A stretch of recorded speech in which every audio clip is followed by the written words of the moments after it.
Hey everybody, we are talking about money, and this session is with Samantha Ettus, who is the founder and CEO of Park Place Payments, and who has a phenomenal story, a massive passion around women and finance. And we're going to talk a little bit about those things, but we're actually going to talk a lot about merchant payment processing, which it doesn't feel super sexy and exciting, but it is. So Sam, so happy to be chatting with you. Thank you. I'm so excited to be here. And the way you say it actually does sound sexy because you have your Canadian accent. It's so funny. I forget that I have an accent to other people, but I know that Right. that's how it works. Yeah. To us Americans, it feels very good. Yeah. Yeah. All right. Well, I'll throw in a couple of outs and abouts while we talk about it to really take it to the next level. So Sam, do you want to just start by telling us a little bit about you? How did you come to the point where this was the company that you started? Yeah. So for the last 5 years, I had poured myself into my previous book, which is all about how women could manage their lives professionally and personally, and recognize that there was a need for women who wanted to maybe sell something from home. At the same time, I found that the credit card processing industry, I'd been at a conference 10 years ago, and I looked around, and it was kind of a boondoggle conference for the top owners of the credit card processing companies. And there were no women, and all of the guys were a little bit like used car salesmen. And I thought, what's going on here? What's this industry about? I really didn't know much about it. I speak at a lot of conferences, and I ended up there. And I looked around and I thought, where are the women? And why don't I start the first ever company that's going to be honest, transparent, and have this incredible sales force of formerly professional, mostly women who'd been on the sidelines, who wanted to get back into the workforce and wanted to help businesses in their local communities. And that's how Park Place was born. And about 2 years ago, I went around the country training women in different cities just to make sure that people with no background in payments could sell merchant processing. And they were so successful that we officially launched last year. We'd already had a number of merchants from that first year, and we just keep adding to it. And what I realized is that even though it's a commodity, the differentiation is this exceptional service that we have. We have in-house customer service. We do all the heavy lifting. So the sales force is kind of the lead generation, but our back office is the one who does everything from the sales proposals to servicing the account, launching the account, training the sales staff, and doing everything that's needed to make someone feel like they have a white glove experience with their payments, which is kind of unheard of until this point. Amazing. So let's talk about payments in a second. I want to go backwards for 1 minute. You and I have had a lot of personal conversations just about women and money. And of course, part of your mandate, which is not what we're here to talk about, but I think is always worth talking about, part of your mandate with Park Place is to create financial independence for women. So women who have been out of the workforce can, have an entry point back into doing something that gives them freedom and flexibility and a chance to make recurring revenue, which a lot of the positions that women hold don't have. Can you just speak freely about women and money as sort of just again, it's kind of a tangent, but I think it's such an important one. And I'll preface it with, as I was putting this money series together, I was struck by how hard it was to find female leaders to ask to be part of this webinar series, to be part of this series. And I realized that I know a lot of people who work in money, debt and equity and processing, and really it is primarily men and primarily white men. So there's obviously a lot of work to do, but you have spent a lot of your career thinking about women and money. So just what would you offer men or women who are listening? I know that's a very broad question, but I feel like you'll have lots to say. Yeah, I mean, I'm a parent of 3 children, and I think it really starts young. It starts with the home video they're seeing in their homes. And I don't think we spend enough time. We think about organic food for kids, but we don't think about the home movie they're watching. And if they're watching a very traditional marriage where mom is doing all the housework and dad's doing the money earning, or the mom is asking, permission to go shopping, that's a terrible vision in terms of creating a financially independent woman in 20 years or 30 years. And I was fortunate enough to have a mother who really emphasized the importance of me earning my own money throughout my life. And I do think that my friends are happiest in their relationships as adults are the ones that have something of their own going on outside of the home. I've worked with thousands of people, and I can tell you that the least happy are the ones that don't have anything fulfilling going on outside of their families. We are all meant to do multiple things. We're meant to have families and careers and relationships and our, focus on our health and our hobbies and our communities and our friends. And somewhere along the way, as women, I think we got this message that we have to be perfect about everything. So if we're just moms and wives, we'll get it all right. Or if we just work and work out, we'll have the perfect body. That is not a solution for a satisfying life. And so in my last book, it was really a very positive framework. It's called the Pie Life, and it's all based on the pie, and it's a positive framework for how to manage your personal and professional life. And I felt like if I could give women an optimistic model for how to manage that, then more women would stay in the workforce and not even think of leaving after they had kids, and figure out ways to manage it, and also make better choices in who they partner with and relationships and what they expect for themselves, and setting their expectations a little bit higher. Now, cut to 10 years later, and from, I guess I had my first child 14 years ago, but all of this has been evolving ever since, in terms of being a little bit in the parenting space and seeing a lot in the working mom space, and seeing what was lacking. And the one group I couldn't help were those who had left the workforce and wanted to return. And so many of them are stuck, selling makeup and skincare to their friends and not even making martini money. And I thought, why aren't these women selling a financial services product that would help their local communities, because our pricing is lower and our service is better, but also it would give them recurring revenue and help their own independence at the same time. And so that's how Park Place was born. And now I have to say that I'm a competitive person. I was a child athlete, so I've always had that sense of competition. And when I go to the annual conferences or the industry conferences, I just know we have superior service and superior pricing. So I'm like, we're going to crush the competition. I love what we're doing. People will say to me, it's so unsexy. You used to be on the Today Show all the time, and now you're talking about credit card processing. And I think to myself, I'm not. I'm talking about two of the sexiest things. I'm talking about helping small businesses, and I'm talking about women's financial independence. And if I can marry those two things, there's nothing more rewarding. I love it. I'm excited. Every time we talk, I get excited. I agree. I want to say ditto, yes to everything. Okay, so let's talk about credit card processing. Now, in the most simple terms, can you just explain what that means? So if we're talking to small businesses are listening, small businesses, what is credit card processing?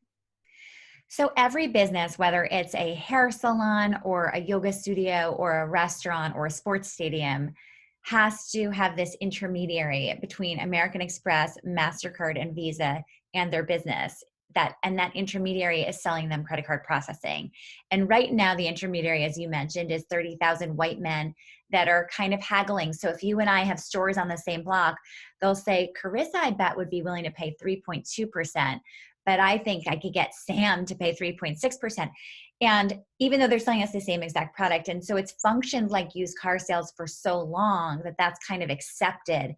And small business owners are used to dealing with what they call like the headache of payments. Yeah. Now, what's interesting is like if you start a wine business or wine store, it's probably because you're passionate about wine, not because you're passionate about the legal and the insurance and the payments and all of that kind of stuff that you have to deal with no matter what business you have, whether you're a dentist or you're a bookstore owner. And so payments falls into that category of like, oh, I have to deal with that. So a lot of people end up just saying, I'll just do it through my bank, or Square seems easy, or they take what seems like the easiest solution. But unfortunately, this is actually a big part of their income, because if you can save, 0.5% or even just a few basis points annually on your credit card processing, it makes a huge difference. Now, there's another factor, which is that this industry has been horribly lacking in service. Mhm. And so if you have been, dealing with, if you own a store or a small business for any period of time, you've probably had multiple credit card processors that you're dealing with. And that's because the technology changes and you might need to upgrade your machine, or someone walks into your store and says they have a better deal. But you're probably not realizing that if you get no service, that's going to take you so much time. And in the end of the day, you might even be losing money because you're on hold for 4 hours when something breaks. And in payments and credit card processing, a lot of things can go wrong. Your customers can charge back. And in times of, a pandemic or other financially vulnerable times, recession, whatever it is, there's more chargebacks than ever before. Mm. So when you have a chargeback, you're probably going to have to call the company and deal with it. Park Place, for example, we take that on and we're the ones who are the front lines of handling it. Or for example, there's something in payments called PCI compliance, which is, making sure protecting you from security fraud, from anyone doing anything duplicitous with their credit cards.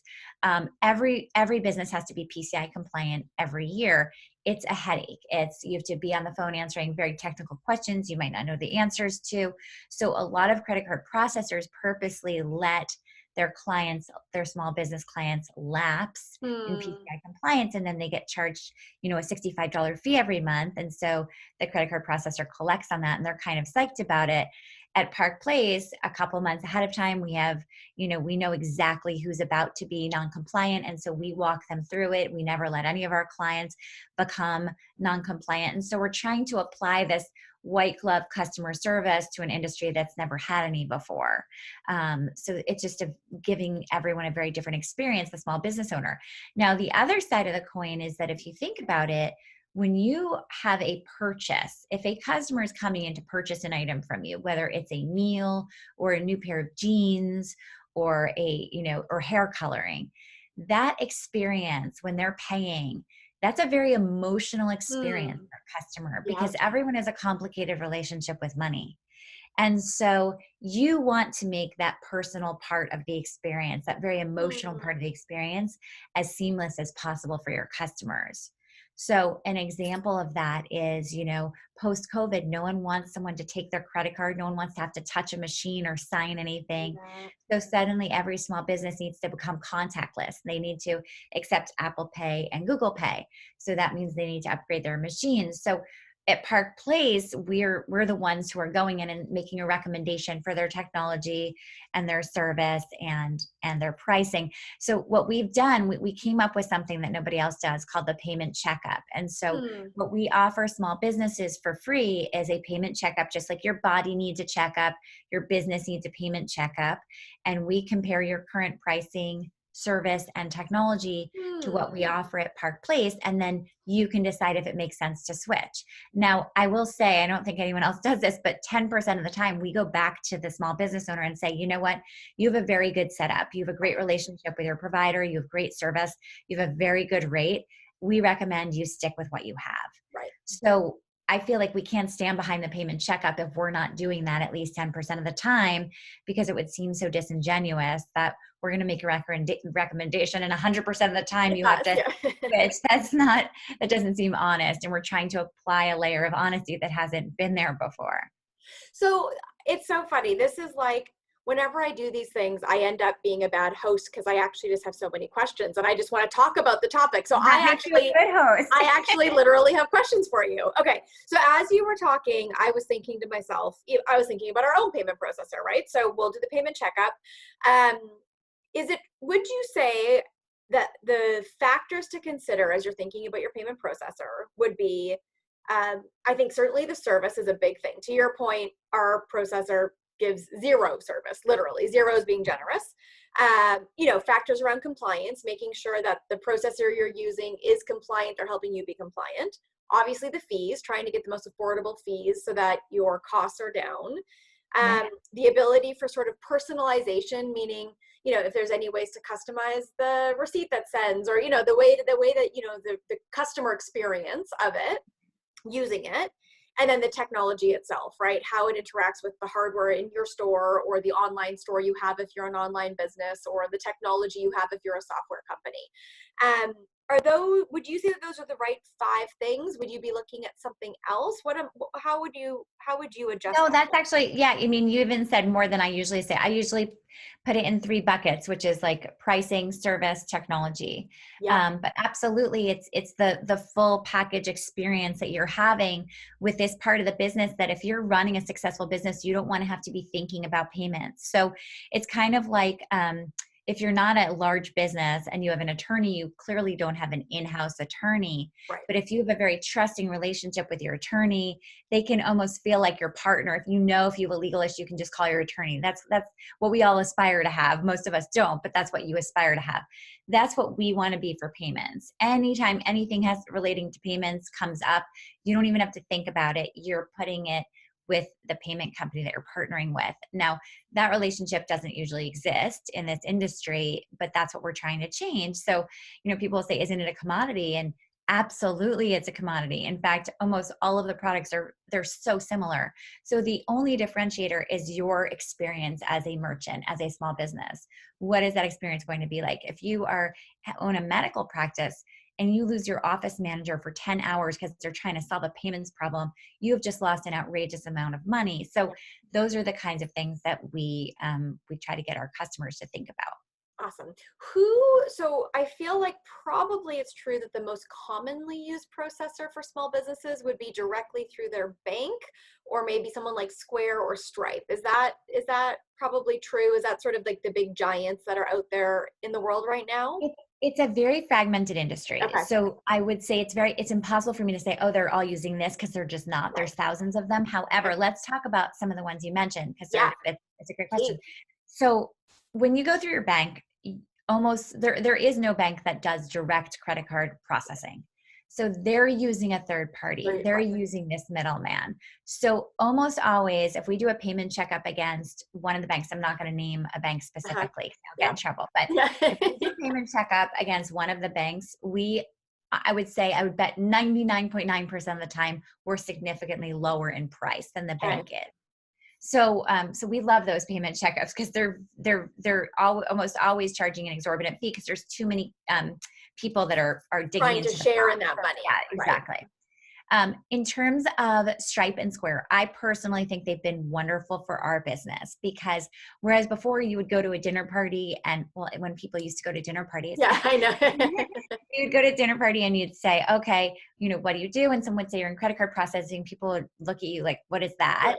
Now people will say, oh, is that like Square? And you can say yes, and that's it, right? Everyone knows what Square is, and et cetera. So Stripe, also same thing. I feel like they've added a little bit of like, the sexy factor to our industry.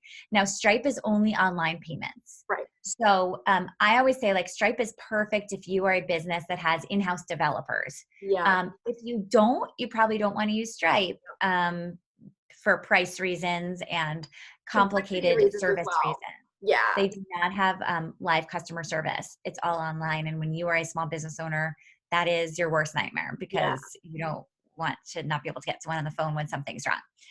For Square, they started out with a dongle, and they were doing really, really well with that. But it really wasn't giving them access to larger businesses Yeah. and to rent paying businesses, for example. And so then they got more into the hardware business. And then they realized, we can't really sell this unless we have boots on the street. So they've kind of gone backwards from really tech to realizing they need this sales force on the street. And so in terms of pricing, when we go head to head against them, it's usually very good for us. And service wise, same thing. But listen, I mean, I still maintain that they've been amazing for our business, because everyone knows them, and that's been amazing. We have our back end typically is Elevon, which is owned by US Bank. They have a suite of probably 60 different products that we have access to. We've chosen, our 5 favorites that work with most businesses, and we tailor it to what the business needs are and who that business is. If it's an auto body shop, it's less important for them to have a modern, cool Right. looking machine than it is for a dermatologist's office, where that really matters. So those are the kinds of things we take into consideration: aesthetics, technology, making sure they're up to date. When we walk into a business and see someone with an old machine, it really speaks to the fact that they're not being serviced, because someone who's servicing the account would never let them get so out of date. Right. So those are the kinds of things that, we're trained to look for. So if someone was to come and talk to you guys, you would help them, you do a price comparison, obviously. A So payment checkup, yeah. you figure out what the pricing would look like. And is it true that whenever you're using payment processing, you're always going to pay a transaction fee plus a percentage of the amount? Is that the formula all the time? And is that the same formula you guys use as well? That's what we do, Okay. which is the fairest pricing in this industry. And I don't want to get into the weeds too much Yeah. because most people don't ever need to understand it fully, but it's called interchange-plus. Yeah. And basically in this industry, interchange is the pricing on every single card. So if you and I go to lunch and you're paying with your Amex Platinum card and I'm paying with my Visa debit card, it costs the restaurant a lot more to process your card than to process mine, Yeah. because a debit card is so inexpensive to process. So there's hundreds of different rates.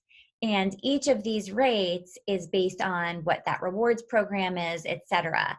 And so when someone, Square and Stripe offer flat fees. When you're offered a flat fee, it's kind of like going to a restaurant and saying, okay, the soup is the same price as the lobster main dish. You'd be like, I'm out of here. This is not possible. That's kind of what they're doing by offering flat fee pricing, because when someone's paying with a debit card, then that restaurant is paying an exorbitant amount for their processing because it's not based on what the actual card is. Right. So if it's interchange plus, it's just that small fee above whatever the interchange rate is. And so that's by far the fairest pricing method for a small business. So no matter who you use, you always want to make sure they're using interchange plus pricing. So That's actually, I did not know that. I mean, I knew that theoretically, but I hadn't specifically thought about it as like that should be the standard, right? Flat fees yes, are exactly. more than likely blowing you out of the water. Interchange plus. Right. And by the way, like it's complicated. And so whether you like math or not, you don't want to be sitting there calculating that. And that's why people will sometimes say to us, oh, can't you just tell me what your pricing is?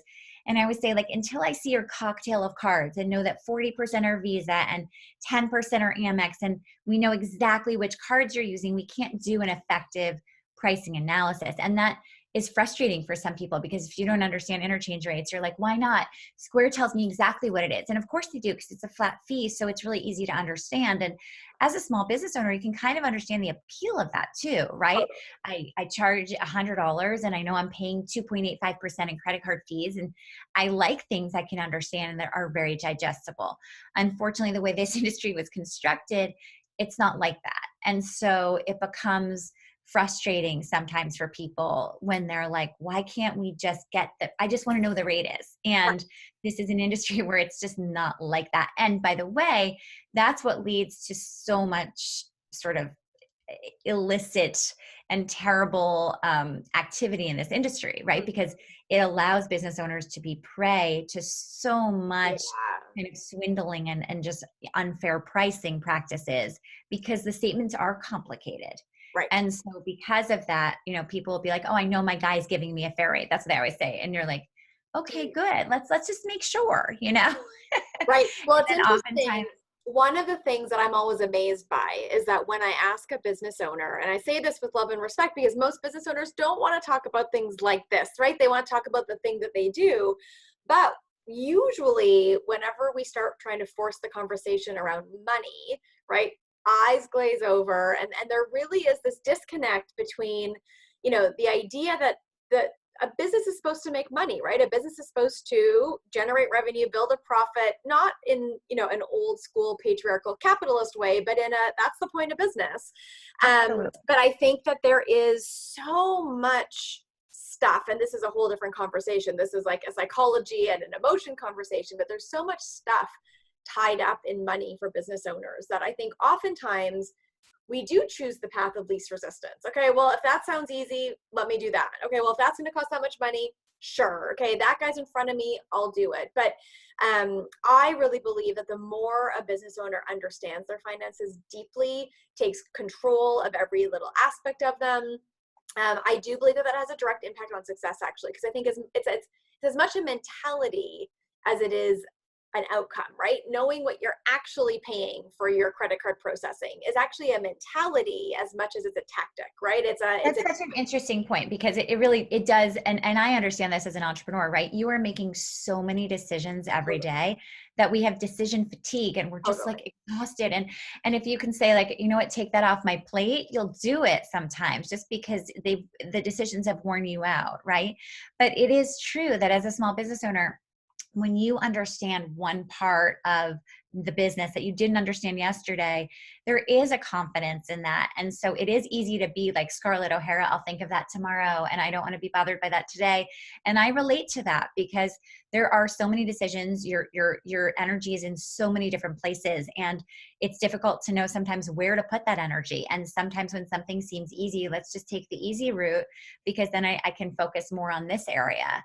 And you know, payments is something that once you make your decision about your payment provider or you switch payment providers, now they're so easy to switch. So it used to be that it was a huge pain when there was wires everywhere under the table and it was very difficult to switch. Now new machines are plug and play. I mean, you'll set them up in an hour with, you know, us on the phone, and it's really easy. So it seems intimidating sometimes, but it's the job of, we see it, it's our job at least, to train every employee or the owner, whoever it is who's going to be using the machine. We see it as our job to train them. And if they're having trouble, we'll be on the phone with them as long as it takes. And I think that as a small business owner, it's very lonely, right? I mean, Yeah, we can all say as entrepreneurs, there's no one who uniquely understands your problems the way you do. And so sometimes even when you want to talk to your partner about it or your best friend or your mom or whatever, they won't understand what you're going through because you're in it every day and you're going to sleep thinking about it and you're waking up in the middle of the night thinking about it, and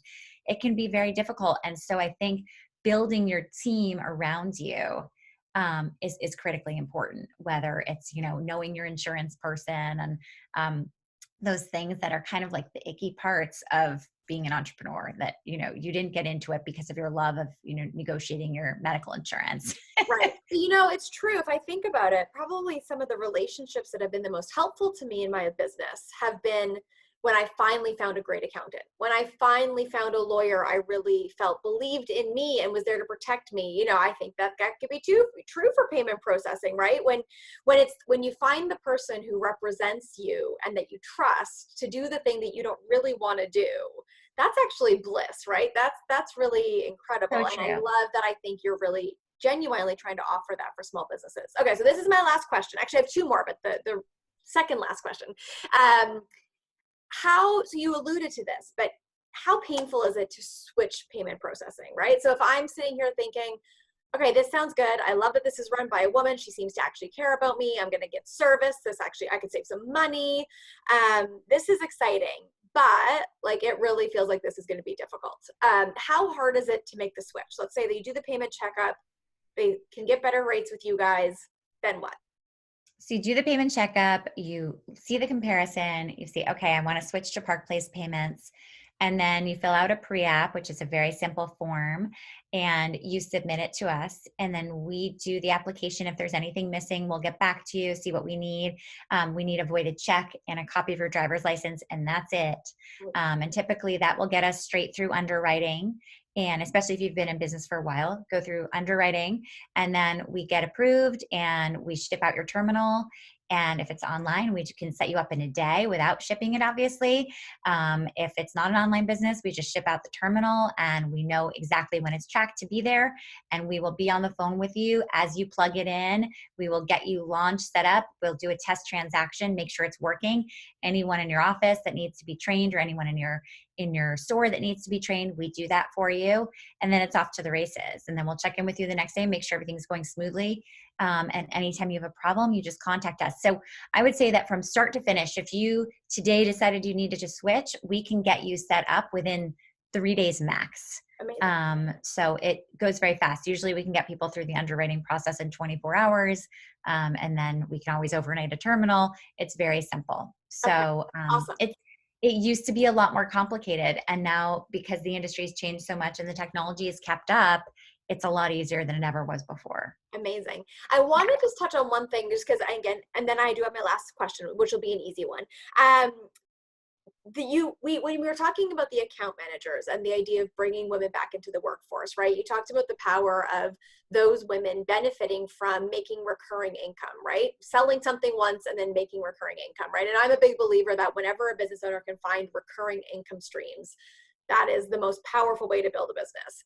What I was struck by, or I thought of, is, it's also true that, probably your greatest recurring expense is your payment processing, right? The charges that go through your business. And I think about how much money, we lose every month on payment processing.